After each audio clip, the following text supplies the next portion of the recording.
Dear friends, welcome you all to my channel College Campus. இந்த சேனலில் college ஸ்டூடெண்ட்ஸ்க்கு use ஆகிற மாதிரியான ஸ்டடி வீடியோஸ், காம்படேட்டிவ் எக்ஸாம்ஸுக்கு எப்படி பாஸ் பண்ணுறது அப்படிங்கிற ஷார்ட்கட் மெத்தட்ஸ், அப்புறம் அவங்களுக்கு தேவையான எல்லா கைடன்ஸும் கொடுக்கறதுக்காக இந்த சேனலை புதிதாக ஸ்டார்ட் பண்ணியிருக்கோம். உங்களுடைய ஆதரவு இருந்தால் இந்த சேனல் மென்மேல் வளர்கிறதுக்கு எங்களுக்கு ஹெல்ப்ஃபுல்லாக இருக்கும்.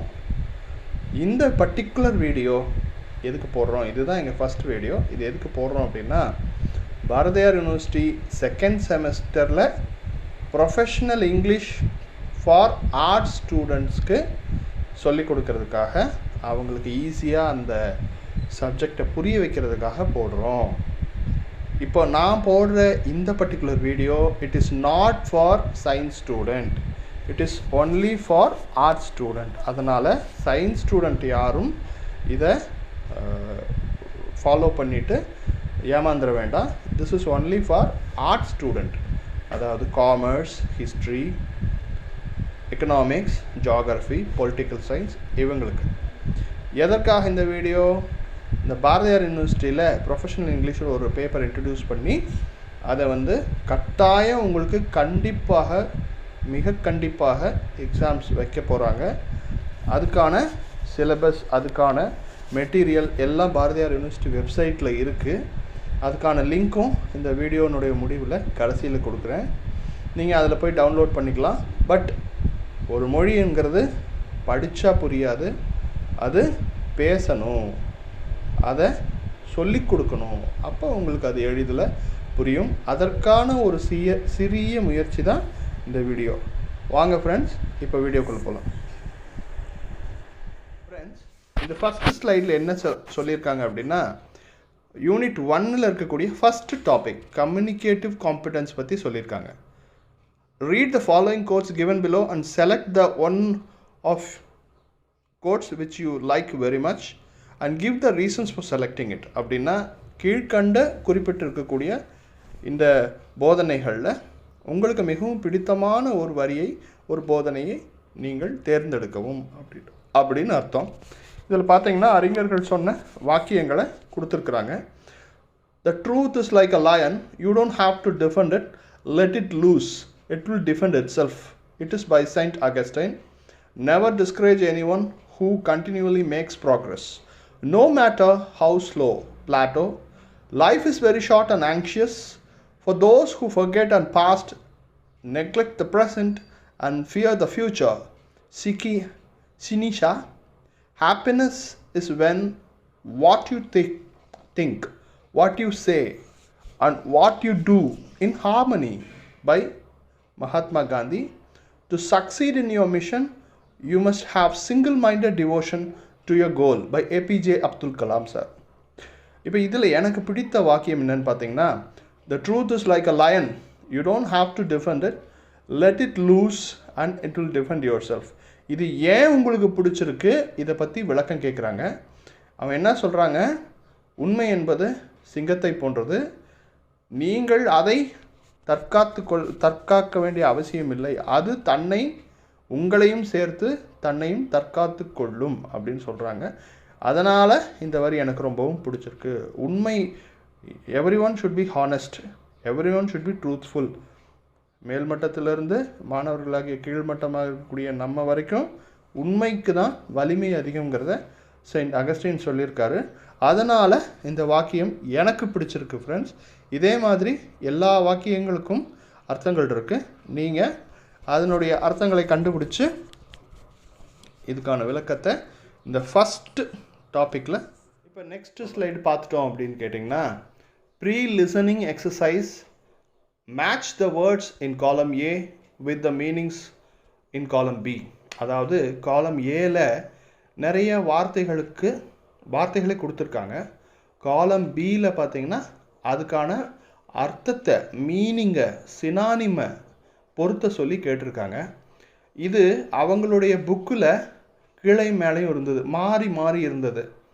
இதை நான் சரியான அர்த்தத்தை புலப்படுத்துவதற்காக அந்தந்த வார்த்தைக்கு நேர் உள்ள அந்த அர்த்தத்தை போட்டிருக்கேன். இதில் என்னென்ன காலம் ஏல இருக்குது அப்படின்னு பார்த்தீங்கன்னா, psychology, economics, political science, sociology, archaeology and literature. காலம் பியில் பார்த்தீங்கன்னா அதுக்கான அர்த்தம், மீனிங் இருக்குது. இப்போ சைக்காலஜி அப்படின்னு எடுத்துக்கிட்டிங்கன்னா, study of mind and behaviour, human mind and human பிஹேவியரை பற்றி படிக்கிறது தான் சைக்காலஜி. எக்கனாமிக்ஸ் எடுத்துக்கிட்டோம்னா, the branch of study concerned with production, distribution and consumption of things. அதாவது பொருளினுடைய உற்பத்தி, யூஸ் பண்ணுறது, அதனுடைய டிஸ்ட்ரிபியூஷன், அதை பற்றி படிக்கிறது எக்கனாமிக்ஸ். அடுத்தது political science, a branch of study deals with the state of systems of government, state and systems of government. அதாவது அரசியல் பற்றியும் அரசாங்கங்களை பற்றியும் படிக்கக்கூடிய படிப்பிற்கு பொலிட்டிக்கல் சயின்ஸ் என்று பெயர். சோஷியாலஜிங்கிறது study of societies and social behaviour, which means சமுதாயத்தை பற்றியும் சமுதாய பிஹேவியரை பற்றும் படிக்கிறது சோஷியாலஜி. ஆர்கியாலஜி அப்படின்னு எடுத்துக்கிட்டிங்கன்னா, study of past based on objects or parts of building found in the ground. நிலத்துக்கடியில் நிலத்தில் கிடைக்கக்கூடிய வரலாற்று சுவடுகள், வரலாற்றின் பழைய ஆதாரங்களை பற்றி படிப்பது என்பது ஆர்கியாலஜி. லிட்ரேச்சர் அப்படின்னு எடுத்துக்கிட்டிங்கன்னா, reflection of life in various forms, writing like short story, novel, poetry. இலக்கியங்கிறது ரிஃப்ளெக்ஷன், நம்ம வாழ்வியலினுடைய பிரதிபலிப்பு. அதை கதைகளாகவும் நாவல்களாகவும் பொயட்ரியாகவும் எழுதி நம்ம படிக்கிறோம் அப்படின்னு சொல்கிறாங்க. This is all about the pre listening exercise. Dear friends, நம்மளுடைய அந்த 2வது ஸ்லைடில் யூனிட் 1 காம்படிட்டிவ் காம்பிடன்ஸில் பிளாட்டோ, அறிஞர் பிளாட்டோ என்ன சொல்லியிருக்காரு? Never discourage anyone who continually makes progress no matter how slow. அப்படின்னா அந்த பிளாட்டோங்கிற அறிஞர், எவன் ஒருவன் தன் சுயமுயற்சியில் முன்னுக்கு வருகிறானோ அவனை ஏளனம் செய்யாதீர்கள். அவன் எவ்வளவு மெதுவாக மேலே வந்தாலும் சரி அவனை ஏளனம் செய்யாதீர்கள் அப்படின்னு சொல்லியிருக்காங்க. அடுத்தது சினிகா, SENECA, சினிகா அப்படிங்கிற ஒரு ஸ்காலர் என்ன சொல்லியிருக்காருன்னா, life is very short and anxious for those who forget the past, neglect the present and fear the future அப்படின்னு சொல்லியிருக்காரு. அதாவது வாழ்க்கை என்பது பழச மறந்தவங்களுக்கும், தற்காலத்தை நிராகரிக்கிறவங்களுக்கும், எதிர்காலத்தை குறித்து பயந்துக்கிட்டே இருக்கிறவங்களுக்கும் ரொம்ப ஷார்ட்டானது, சுருக்கமானவும், ரொம்ப நிம்மதியற்றதாகவும், ரொம்ப ஆங்ஷியஸ் ஆனதாகவும் மாறிடும். அதனால் அந்த மாதிரி இருக்காதீங்க அப்படின்னு சொல்லியிருக்கிறாங்க. ஹாப்பினஸ், மகாத்மா காந்தி ஹாப்பினஸை பற்றி என்ன சொல்லியிருக்காருன்னா, ஒருத்தருக்கு சந்தோஷம் என்ன அப்படிங்கிறது தான் அப்படின்னா என்ன அப்படின்னா, நீங்கள் அமைதியாக இருக்கும் பொழுது, அமைதியான மனநிலையில் இருக்கும்போது என்ன நினைக்கிறீர்களோ, என்ன செய்கிறீர்களோ, என்ன சொல்கிறீர்களோ அதுதான் சந்தோஷம். Happiness is when what you think, what you say and what you do in harmony அப்படின்னு நம்ம தேசப்பிதா மகாத்மா காந்தி சொல்லியிருக்காரு. அடுத்து APJ அப்துல் கலாம் ஐயா அவர்கள் to succeed in your mission you have to have a single minded devotion to your goal. உன்னுடைய இலக்கை ஒரு மனதோடு, ஒரே முனைப்போடு முயற்சியில் நீ வெற்றி கொள்ள வேண்டும். அந்த முயற்சியில் வெற்றி கொள்வது தான் உன்னுடைய மிஷன் அப்படின்னு சொல்லியிருக்கார், உன்னுடைய இலக்கு அப்படின்னு சொல்லியிருக்கார். ஃப்ரெண்ட்ஸ், இப்போது அடுத்த ஸ்லைடு பார்த்தீங்கன்னா லிசனிங் எக்ஸசைஸை நம்ம எந்த அளவுக்கு புரிஞ்சுக்கிறோம் அப்படின்னு மார்ட்டின் லூதர் கிங் ஜூனியர் பேசின அவருடைய அந்த உரையை ஒரு பெரிய பேராகிராஃபாக கொடுத்து அதிலிருந்து சில கேள்விகள் கேட்டிருக்கிறாங்க. நான் அந்த பேராகிராஃபை மீண்டும் அதில் கொடுக்கலை, அவங்க கேட்ட கேள்விகளுக்கான பதிலை மட்டும்தான் இந்த ஸ்லைடில் சொல்லியிருக்கேன். அதில் Martin Luther king delivered a historically important speech for liberation of Negroes in America. True or false அப்படின்னு கேட்குறாங்க. ட்ரூ. ஏன்னா நமக்கு எல்லாத்துக்கும் தெரியும் மார்ட்டின் லூதர் கிங் ஜூனியர் தான் நீக்ரோஸ்க்கான எமான்சிபேஷனுக்காக, விடுதலைக்காக போராடினவர். So he made a very important speech. I have a dream அப்படின்னு சொல்லி அந்த ஸ்பீச் ஆரம்பிக்கும். So Martin Luther King delivered a historically important speech for liberation of Negroes in அமெரிக்காங்கிறது சரியான விடை, ட்ரூ.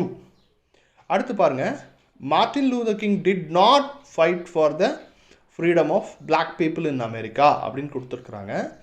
அவர் நீக்ரோஸ்னுடைய எமான்சிபேஷனுக்காக ஃபஸ்ட்டு சென்டென்ஸில் கொடுத்துருக்காங்க. அடுத்ததில் பாருங்கள், மார்ட்டின் லூதர் கிங் டிட் நாட்னு வருது இல்லையா, fight for the freedom of black people in America. இதுலேயே நமக்கு தெரிஞ்சிடலாம் அது ஃபால்ஸ் அப்படின்னு. ஸோ டிட் நாட்னு வர்றதுனால நான் அந்த இடத்துல இட் இஸ் ஃபால்ஸுங்கிறத ஈஸியாக ஐடென்டிஃபை பண்ணிக்கிறோம். மூணாவது பாருங்கள், slavery never prevailed in the history of America அப்படின்னு கொடுத்துருக்குறாங்க. அது முற்றிலும் தவறு. அமெரிக்காவில் ஸ்லேவரி இருந்தது, கொத்தடிமைத்தனம் இருந்தது. ஸோ அந்த இடத்துல நெவர் அப்படின்னு வர்றதுனால இட் இஸ் ஃபால்ஸ். அந்த இடத்துல ஃபால்ஸுன்னு கொடுக்க மறந்துட்டேன். ஸோ அந்த ஆன்சருக்கும் ஃபால்ஸுன்னு தான் அர்த்தம். Slavery never prevailed in history of America is false. அடுத்து பாருங்கள், Martin Luther King did not dream that one day sons of slaves and slave owners will able to sit together in the table of brotherhood அப்படின்னா முதல்ல இதுக்கெல்லாம் தமிழ் அர்த்தம் தெரிஞ்சால் தான் உங்களுக்கு அதை சொல்ல முடியும். ஃப்ரெண்ட்ஸ், இப்போ அடுத்த ஸ்லைடு பார்த்தீங்கன்னா, fill in the table based on the understanding of Martin Luther King's speech. இதுக்கு எல்லாமே பார்த்தீங்கன்னா அவங்க பேசின அந்த பேராகிராஃபை நீங்கள் கண்ணில் பார்த்தீங்கன்னா தான் உங்களுக்கு அதிலிருந்து பதில் எடுத்து எழுத முடியும். ஸோ அந்த பேராகிராஃபில் அவங்க என்ன கேள்வி கேட்டிருக்காங்கன்னா, Martin Luther King commented Abraham Lincoln's emancipation of proclamation because, நான் கேள்விகளை வரிசையாக சொல்லிடுறேன். Martin Luther King commented on Abraham Lincoln's emancipation proclamation because அப்படின்னு கேட்குறாங்க. ஏன் அப்படின்னு கேட்குறாங்க. ரெண்டாவது கேள்வி, Martin Luther King's dream with regard to state of Mississippi என்ன அப்படின்னு கேட்குறாங்க. மூணாவது, even a century after Abraham Lincoln's emancipation, the blacks continued to be எப்படி இருந்தாங்க blacks அப்படின்னு கேட்குறாங்க. According to Martin Luther King, the life of Negroes was crippled by எதனாலை அப்படின்னு கேட்குறாங்க. So Martin Luther King Abraham லிங்கனை பற்றி ஏன் பேசினார், எமான்சிபேஷனை பற்றி ஏன் பேசினார், முதல் கேள்வி. மார்ட்டின் லூதர் கிங்கினுடைய ட்ரீம் மிசிசிப்பி ஸ்டேட்டை குறித்து என்னவா இருந்தது. ஆப்ரஹாம் லிங்கனுடைய எமான்சிபேஷன் ப்ரொக்ளமேஷன் வந்ததுக்கப்புறமும் ஒரு நூற்றாண்டுக்கு அப்புறமும் கருப்பர்களுடைய நிலைமை, பிளாக்ஸினுடைய நிலைமை எப்படி இருந்தது. Martin Luther King life of Negroes எதனால் பாதிக்கப்பட்டது என்று கூறினார். இதெல்லாம் தான் கேள்வி. ஸோ ஃப்ரெண்ட்ஸ், அதுக்கான பதில் பாருங்கள். அந்த ப்ரொக்ளமேஷனில் தான் ஆப்ரஹாம் லிங்கன் என்ன டிக்ளேர் பண்ணுறது, all persons held as slave within the rebellious state shall be free. அமெரிக்காவில் இருக்கக்கூடிய அனைத்து மாகாணங்களிலிருந்தும் கொத்தடிமைகள் விடுவிக்கப்படுகிறார்கள். இனிமேல் அமெரிக்காவில் கொத்தடிமைகள் தனம் இருக்கக்கூடாது அப்படின்னு அந்த ப்ரொக்ளமேஷனில் சொல்கிறாங்க. ரெண்டாவது கேள்விக்கு என்ன பதில் அப்படின்னா, மிசிசிப்பி பற்றி என்ன கனவு கண்டார். It is the state of injustice with heat of oppression. அது எப்படி மாறும் அப்படின்னு சொல்கிறாருன்னா, it will be transformed into an oasis of freedom and justice. ஒரு சுதந்திரத்திற்கும் நீதிக்கும் இருக்கக்கூடிய ஒரு ஊற்றாக அது மாறும், மிசிசிப்பி மாறும் அப்படின்னு சொல்கிறாங்க. அடுத்தது, ஒரு நூற்றாண்டு கழித்தும் நீக்ரோக்களினுடைய நிலைமை வந்து it is not free and they live in the lonely island of poverty அப்படின்னு சொல்கிறாங்க. அதாவது அவங்க சுதந்திரமாக இல்லை, அதே மாதிரி வறுமை என்ற தீவிலே தனித்து வாழ்கிறார்கள் அப்படின்னு சொல்கிறாரு. அடுத்து கிரிப்பிள்டு, ஏன் வந்து blacks crippled, how they are crippled அப்படின்னு கேட்டால், த மினாங்கிள் ஆஃப் செக்ரிகேஷன் அந்த செயின்ஸ் ஆஃப் டிஸ்கிரிமினேஷன். செக்ரிகேஷன்னா ஒதுக்கி வைக்கிறது, டிஸ்கிரிமினேஷன்னா அவங்கள தரக்குறைவாக நினைக்கிறது அல்லது தள்ளி வைக்கிறது. ஸோ அவங்களை ஒதுக்கி வச்சு அவங்களுக்கு கிடைக்கக்கூடிய உரிமைகளிலிருந்து அவங்களை தள்ளி வைக்கிறதுனால, அவங்க உரிமைகளை பறித்து அவர்களை அடிமையாக வைத்திருக்கிறதுனால பிளாக்ஸ் முன்னேறலை. The manacle of segregation and the chains of discrimination அப்படின்னு பதில் சொல்கிறார். டியர் ஃப்ரெண்ட்ஸ், நம்மளுடைய அந்த இரண்டாவது ஸ்லைடில் யூனிட் 1 காம்படிட்டிவ் காம்பிடன்ஸில் பிளாட்டோ, அறிஞர் பிளாட்டோ என்ன சொல்லியிருக்காரு, never discourage anyone who continually makes progress no matter how slow அப்படின்னா, அந்த பிளாட்டோங்கிற அறிஞர் எவன் ஒருவன் தன் சுயமுயற்சியில் முன்னுக்கு வருகிறானோ அவனை ஏளனம் செய்யாதீர்கள். அவன் எவ்வளவு மெதுவாக மேலே வந்தாலும் சரி அவனை ஏளனம் செய்யாதீர்கள் அப்படின்னு சொல்லியிருக்காங்க. அடுத்தது சினிகா, SENECA, சினிகா அப்படிங்கிற ஒரு ஸ்காலர் என்ன சொல்லியிருக்காருன்னா, life is very short and anxious for those who forget the past, neglect the present and fear the future அப்படின்னு சொல்லியிருக்காரு. அதாவது வாழ்க்கை என்பது பழசை மறந்தவங்களுக்கும் தற்காலத்தை நிராகரிக்கிறவங்களுக்கும் எதிர்காலத்தை குறித்து பயந்துக்கிட்டே இருக்கிறவங்களுக்கும் ரொம்ப ஷார்ட்டானது, சுருக்கமானதும் ரொம்ப நிம்மதியற்றதாகவும் ரொம்ப ஆங்ஷியஸ் ஆனதாகவும் மாறிடும். அதனால் அந்த மாதிரி இருக்காதீங்க அப்படின்னு சொல்லியிருக்கிறாங்க. ஹாப்பினஸ், மகாத்மா காந்தி ஹாப்பினஸை பற்றி என்ன சொல்லியிருக்காருன்னா, ஒருத்தருக்கு சந்தோஷம் என்ன அப்படிங்கிறது அப்படின்னா என்ன அப்படின்னா, நீங்கள் அமைதியாக இருக்கும் பொழுது, அமைதியான மனநிலையில் இருக்கும்போது என்ன நினைக்கிறீர்களோ, என்ன செய்கிறீர்களோ, என்ன சொல்கிறீர்களோ அதுதான் சந்தோஷம். Happiness is when what you think, what you say and what you do in harmony அப்படின்னு நம்ம தேசப்பிதா மகாத்மா காந்தி சொல்லியிருக்காரு. அடுத்து APJ அப்துல் கலாம் ஐயா அவர்கள் வந்து, to succeed in your mission you have to have a single minded devotion to your goal. உன்னுடைய இலக்கை ஒரு மனதோடு ஒரே முனைப்போடு முயற்சியில் நீ வெற்றி கொள்ள வேண்டும். அந்த முயற்சியில் வெற்றி கொள்வது தான் உன்னுடைய மிஷன் அப்படின்னு சொல்லியிருக்கார், உன்னுடைய இலக்கு அப்படின்னு சொல்லியிருக்கார். ஃப்ரெண்ட்ஸ், இப்போது அடுத்த ஸ்லைடு பார்த்தீங்கன்னா லிசனிங் எக்ஸசைஸை நம்ம எந்த அளவுக்கு புரிஞ்சுக்கிறோம் அப்படின்னு மார்ட்டின் லூதர் கிங் ஜூனியர் பேசின அவருடைய அந்த உரையை ஒரு பெரிய பேராகிராஃபாக கொடுத்து அதிலிருந்து சில கேள்விகள் கேட்டிருக்கிறாங்க. நான் அந்த பேராகிராஃபை மீண்டும் அதில் கொடுக்கல, அவங்க கேட்ட கேள்விகளுக்கான பதிலை மட்டும்தான் இந்த ஸ்லைடில் சொல்லியிருக்கேன். அதில் Martin Luther king delivered a historically important speech for liberation of Negroes in America. True or false அப்படின்னு கேட்குறாங்க. ட்ரூ. ஏன்னா நமக்கு எல்லாத்துக்கும் தெரியும் மார்ட்டின் லூதர் கிங் ஜூனியர் தான் நீக்ரோஸ்க்கான எமான்சிபேஷனுக்காக, விடுதலைக்காக போராடினவர். So he made a very important speech.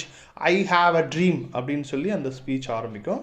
So Martin Luther King delivered a historically important speech for liberation of Negroes in Americaங்கிறது சரியான விடை, ட்ரூ.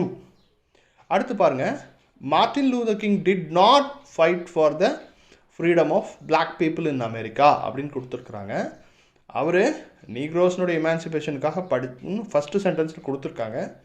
அடுத்ததில் பாருங்கள், மார்ட்டின் லூதர் கிங் டிட் நாட்னு வருது இல்லையா, fight for the freedom of black people in America. இதுலேயே நமக்கு தெரிஞ்சிடலாம் அது ஃபால்ஸ் அப்படின்னு. ஸோ டிட் நாட்னு வர்றதுனால நான் அந்த இடத்துல இட் இஸ் ஃபால்ஸுங்கிறத ஈஸியாக ஐடென்டிஃபை பண்ணிக்கிறோம்.